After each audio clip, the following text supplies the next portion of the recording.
Girlfriend আছে? কেন ভাই, ব্রেকআপ করে দিবেন নাকি? না। আছে? হ্যাঁ। না। अच्छा ট্রুথ অর ডেয়ার? ডিয়ার। তোমার কাছে ডেয়ার হচ্ছে গার্লফ্রেন্ডকে কল দিয়ে বলবা ব্রেকআপ, কেন? বলবা ডেয়ার দিলাম। আচ্ছা, করা যায়। तो चलिए शुरू करते हैं। হ্যালো, হ্যালো, তোমার সাথে একটা কথা আছে। হ্যাঁ বলো। আমরা রিলেশনটা কন্টিনিউ চালাতে পারবো না। কেন? ব্রেকআপ, আমি আর এখন অন্য কাউকে ভালো লাগতেছে তাই। তুমি কি বলতেছো? মাথা ঠিক আছে? হ্যাঁ, আমার মাথা ঠিক আছে, আমি চাচ্ছি না তোমার সাথে রিলেশনটা রাখতে। মানে খাওয়া দাওয়া শেষ, ক্ষুধা পেট? মানে আজকাল ছেলেরা এরকমই, মানে খাওয়া দাওয়া শেষ হওয়ার পর মেয়েকে এমনিতেই ছেড়ে দেয়।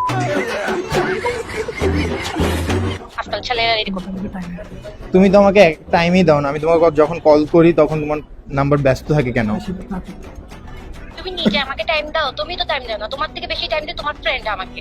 আমার ফ্রেন্ড? কোন ফ্রেন্ড? ওর ফ্রেন্ড সাকিব।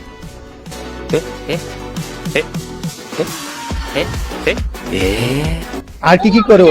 তো আমি ওই দিন আমি তোমাকে কল দিচ্ছি, আমার গাড়ি ভাড়া নেই, তুমি আমার কল রিসিভ করো নাই। আমি সাকিবকে সাথে সাথে কল দিছি, ও আমাকে সাথে নিতে আসছে, নিয়ে আমার বাসায় নিচে দিয়ে আসছে। ও আমাকে ডেলি খবর নেই। তুমি একটা বারো খবর নাও? আমার শরীর অসুস্থ হলে তুমি খবর নাও? তোমার ফ্রেন্ড সাকিব আমাকে খবর নেই। তুমি তো ও ব্যস্ত। আমাকে রাতে আর 2 বাজে ওর সাথে call আর কি কি হয়েছে তোমার? বলছে তুমি তো খবর নিতে পারবে না। তুমি যেমন বয়ফ্রেন্ড তুমি নিতে পারবে না, কিন্তু তোমার ফ্রেন্ড সাকিব অনেক ভালো। ও আমাকে রাতে 2টা বাজে কল দিয়ে খবর নেই, ঘুম গেছে কিনা, খাইছে কিনা। তুমি এটা করো? আমি তোমাকে রাতে কল দিলে তো তুমি ব্যস্ত থাকো, আমি তোমাকে কিভাবে কল দিব? আর সাকিবের সাথে তোমার কি কি হয়েছে? তোমাকে তো আমি এত কিছু বলবো না। ব্রেকআপ মানে ব্রেকআপ, তুমি এখন ব্রেকআপ বলছো না? আচ্ছা, ব্রেকআপ। আচ্ছা ভাই, এগুলো কি? এগুলো কি?